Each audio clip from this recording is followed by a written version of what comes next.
देखिए, अगला आपका टॉपिक है, नया चैप्टर का हम रिवीजन करने चल रहे हैं, जिस चैप्टर का नाम क्या है, पार्टनरशिप। ठीक है,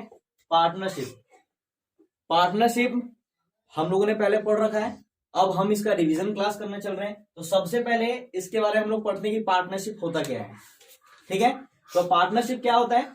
तो पार्टनरशिप के बारे में देखिए, लिखा है कि जब दो या दो से अधिक व्यक्ति मिलकर किसी व्यापार को चलाने के लिए तथा उसके लाभ को आपस में बांटने हेतु अपनी सेवा या पूंजी लगाने के लिए सहमत होते हैं, तो वह ऐसी व्यापार को साझेदारी यानी पार्टनरशिप कहा जाता है। क्या इन्होंने बोला, एक पार्टनरशिप फर्म के लिए एक व्यापार हो रहा है और यहाँ पे कोई एक व्यक्ति व्यापार नहीं कर रहा है, यहाँ पर दो व्यक्ति, कम से कम मिनिमम दो व्यक्ति और अधिक से अधिक, बाद में पढ़ेंगे अधिक से अधिक कितना होता है। लेकिन एक व्यापार प्रारंभ करने के लिए जब दो या दो से अधिक व्यक्ति मिलकर किसी व्यवसाय को चलाने के लिए वो लोग सहमत हो जाते हैं, उसके प्रॉफिट को आपस में बांटने के लिए, ठीक है, उसको हम लोग यहाँ पे कहते हैं पार्टनरशिप। तो देखिए एक बार और देख लीजिए क्या लिखा है कि जब दो या दो से अधिक व्यक्ति मिलकर किसी व्यापार को चलाने के लिए तथा उसके लाभ को आपस में बांटने के लिए, इसमें एकदम कंपलसरी है कि जो भी अगर आपका व्यापार प्रॉफिट कमा रहा है तो उस प्रॉफिट का आपस में सभी साझेदार के बीच में बंटवारा होना चाहिए, एक निश्चित रेशियो से, एक निश्चित अनुपात से। बात समझ रहे हैं, तभी हम उसको पार्टनरशिप बोलेंगे। फिर देखिए यही बात यहां पे लिखा है, आपस में बांटने हेतु, किसको बांटने हेतु, तो लाभ को आपस में बांटने हेतु अपनी सेवा या पूंजी लगाने के लिए सहमत होते हैं, तो ऐसे व्यापार को पार्टनरशिप कहते हैं। फिर बात आया कि पार्टनरशिप की विशेषता क्या है। तो सबसे पहले आपको ध्यान देना है कि पार्टनरशिप की विशेषता के अंदर पहला बात लिखा है कि दो या दो से अधिक व्यक्ति का होना जरूरी है। फीचर्स में देखिएगा, फीचर्स ऑफ पार्टनरशिप में पहला आपका आता है दो या दो से अधिक व्यक्ति को होना उसके अंदर कंपलसरी है। अगर आप पार्टनरशिप के व्यापार के अंदर आते हैं तो इसके अंदर दो या दो से अधिक व्यक्ति का होना जरूरी है। तो यहाँ पे क्वेश्चन आता है, क्या एक व्यक्ति मिलकर पार्टनरशिप व्यापार प्रारंभ नहीं कर सकता, तो आप बोलेंगे जी नहीं। यहाँ पर एग्जाम में ऑब्जेक्टिव क्वेश्चन आपका 1 नंबर का पूछा हुआ है कि एक पार्टनरशिप फर्म के अंदर कम से कम कितने व्यक्ति का होना जरूरी है, तो आप बोलेंगे 2 आदमी का। तो एक पार्टनरशिप व्यापार करने के लिए कम से कम कितने व्यक्ति का होना जरूरी है, 2 आदमी का।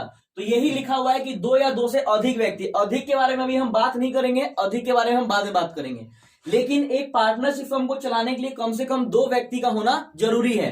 तो पहले फीचर्स में आपका यही है कि पार्टनरशिप की विशेषता के अंदर, मतलब पार्टनरशिप हम बनाते हैं तो इसके अंदर कम से कम 2 व्यक्ति का होना जरूरी है। दूसरा लिखा है कि इनके बीच में समझौता होना जरूरी है।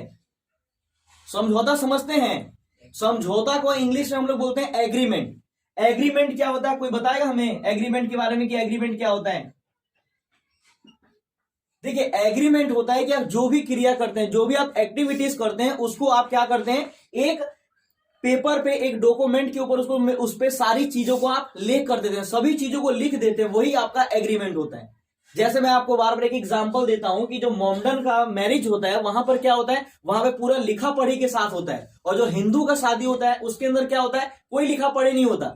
वहां पे मौलवी साहब आते हैं, मुस्लिम के मैरिज में कि मौलवी साहब आते हैं, लड़की वाले को कितना पैसा देना है उसके ऊपर सब चीज बेजाब्ते से लिखा होता है। 3 विटनेस उनके होते हैं, लड़की वालों की तरफ से, 3 विटनेस लड़कों वाले की तरफ से होते हैं। एक बेजाब्ते से एक पेपर तैयार होता है, ये पेपर तैयार होता है, और इस पेपर के अंदर जो वो एक्टिविटीज करते हैं, यानी उनका शादी हुआ, एक्टिविटीज का नाम शादी होना, तो शादी को लोग क्या करते हैं, डॉक्यूमेंट से पूरा क्लियर लिख देते हैं, वही आपका एक एग्रीमेंट होता है।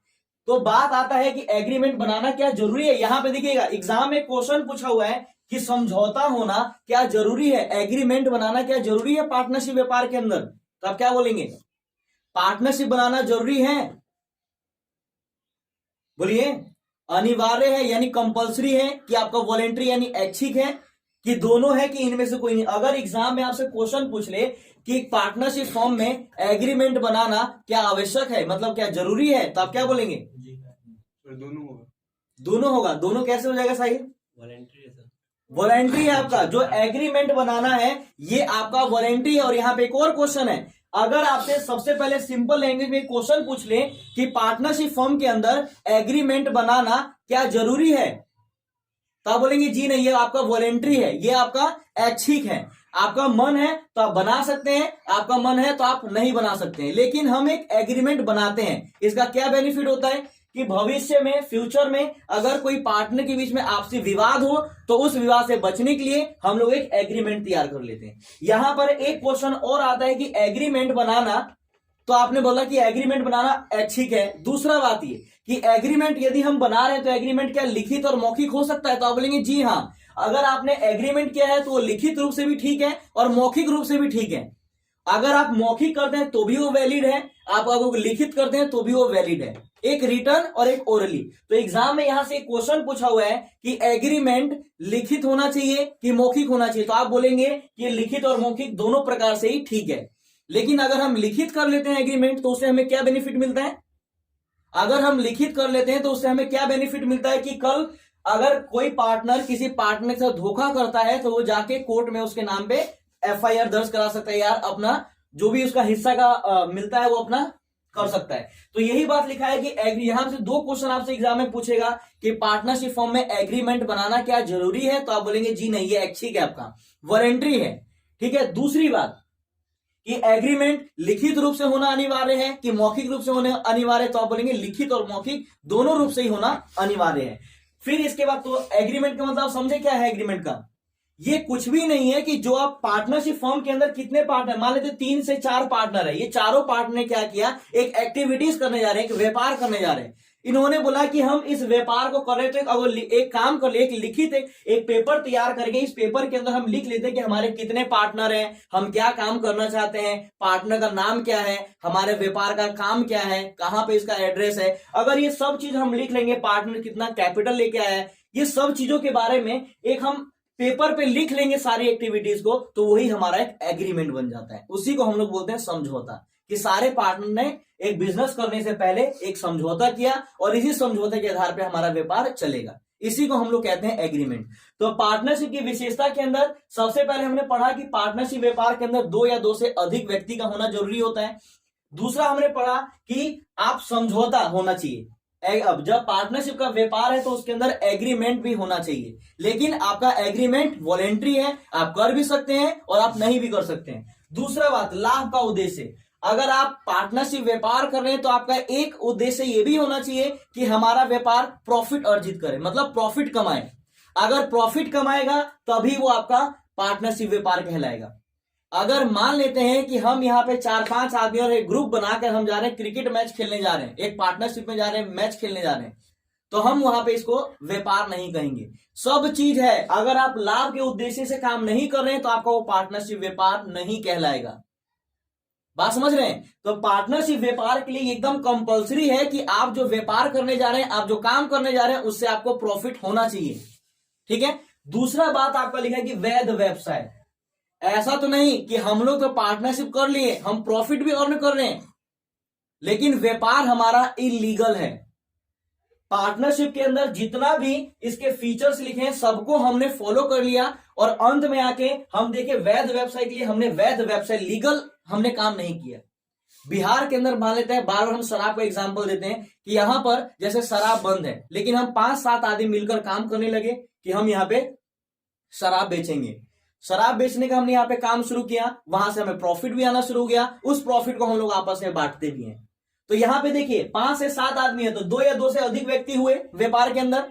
इसके अंदर समझौता भी हम लोग के बीच में हुआ कि जो भी हम प्रॉफिट कमाएंगे उसमें से आधा हम लोग आधा सब जने आपस में बांट लेंगे। हमारे बीच में समझौता भी हुआ, लाभ का भी, हमारा बिजनेस का हमारा उद्देश्य भी लाभ कमाना है। लेकिन यहाँ पे सबसे बड़ा दिक्कत ये हो गया कि आपका वैध व्यवसाय है, आपका लीगल व्यवसाय है। अगर पार्टनरशिप के एलिमेंट्स के अंदर सब चीज मौजूद है, केवल आपका वैध व्यवसाय नहीं है, आपका लीगल बिजनेस नहीं है, तो वो आपका व्यापार जो है वैलिड नहीं माना जाएगा, वो आपका पार्टनरशिप नहीं कहलाएगा। पार्टनरशिप होने का मतलब है कि आपका व्यवसाय जो है लीगल होना चाहिए। आपका व्यवसाय जो है लीगल का मतलब वैध होना चाहिए। गवर्नमेंट की नजर में, कानून की नजर में आपका व्यापार सही होना चाहिए, तभी हम उसको पार्टनरशिप व्यापार कहेंगे। फिर आपका लिखा हुआ है लाभ का विभाजन। अगर आप प्रॉफिट कमाते हैं पार्टनरशिप व्यापार में तो उस लाभ का बंटवारा भी होना चाहिए। जैसे आपको एक एग्जांपल दे देते हैं, आपने 11th क्लास में पढ़ा है joint and Hindu family business. उसके अंदर क्या होता था, उसके अंदर एक कर्ता होता था, उसके अंदर भी दो आदमी से अधिक व्यक्ति मिलकर वहां पे किसी काम को पूरा करते हैं, लेकिन वहां पर जो उसके फैमिली के मेंबर होते थे, सबसे बड़ा दिक्कत वहां पे क्या होता, प्रॉफिट तो कमाता था लेकिन वहां पे सारा का सारा पैसा कर्ता रख लेता था, उसके मेंबर अपने मेंबर को नहीं बांटता था, तो वो आपका पार्टनरशिप व्यापार नहीं कहलाता था। पार्टनरशिप व्यापार का मतलब है कि आप प्रॉफिट कमा रहे हैं और उस प्रॉफिट का सभी साझेदार के बीच में बंटवारा होना चाहिए एक निश्चित अनुपात में। क्लियर। फिर आपका लिखा हुआ है संचालन। यहां पे बड़ा मजेदार है कि संचालन के लिए बोला गया है कि देखिए इसको बड़ा ध्यान से समझिएगा। मान लेते हैं कि एक पार्टनरशिप फॉर्म है, इसके अंदर 3 पार्टनर है, ए है, बी है, सी है। अगर इसके अंदर कोई एक पार्टनर, 3 पार्टनर से मिलकर इन्होंने पार्टनरशिप फॉर्म चालू किया, अगर इसके अंदर एक पार्टनर काम करता है तो यह माना जाएगा कि सभी पार्टनर ने मिलकर काम किया है। बात समझ रहे हैं। अगर ए काम करेगा तो यह नहीं बोला जाएगा कि बी ने नहीं किया, चाहे सी ने नहीं किया। अगर ए काम करेगा तो यही बोला जाएगा कि पूरा पार्टनर, ए ने भी उतना ही काम किया, बी ने भी उतना ही काम किया, सी ने भी उतना ही काम किया। तो अगर पार्टनरशिप फर्म के अंदर यदि कोई एक पार्टनर काम करता है तभी हम यही मानेंगे कि पूरा पार्टनरशिप फर्म मिलकर काम किया है। तो संचालक का मतलब यही होता है कोई एक व्यक्ति के द्वारा काम हो या सबके द्वारा काम हो, वो आपका पार्टनरशिप कहलाएगा। फिर लिखा हुआ है आपका कि सदस्यों से अलग अस्तित्व नहीं होता। यहां पर अगर फर्म के अंदर से पार्टनर को हटा देते हैं, इसको अलग कर देते हैं, तो फर्म आपका अलग है और पार्टनर अलग है। लेकिन यहां पर यह बोला गया है कि पार्टनरशिप फर्म और पार्टनर अलग नहीं है, और बिल्कुल सही भी है। अगर यहां पे कोई पार्टनर मिस एक्टिविटीज करता है तो ए का नाम नहीं आएगा, चाहे बी का नाम नहीं आएगा, पूरे फर्म का नाम आएगा कि ये पार्टनरशिप फर्म है जिसके अंदर ये पार्टनर है, इन लोगों की वजह से कोई मिस कंडक्ट नेचर का कोई एक्टिविटीज हुआ है जिसके वजह से आपके फर्म ने ये गैर कानूनी काम किया, जिसकी वजह से आपको जो भी आपको कानूनी कार्रवाई होगा वो किया जाएगा। तो मतलब इन्होंने यही बात कह दिया कि इसके अंदर जितने भी मेंबर होते हैं वो पार्टनरशिप फर्म से उसका अस्तित्व अलग नहीं होता, वो पार्टनरशिप से अलग नहीं होते हैं। क्लियर। फिर आपका लिखा है असीमित दायित्व। एग्जाम में हमेशा ये क्वेश्चन पूछता है कि पार्टनरशिप फर्म के अंदर पार्टनर लोग का दायित्व क्या होता है, तो आप क्या बोलेंगे, असीमित होता है, यानी अनलिमिटेड होता है। अनलिमिटेड का मतलब क्या होता है, तो अनलिमिटेड के बारे में हम थोड़ा सा बात करेंगे।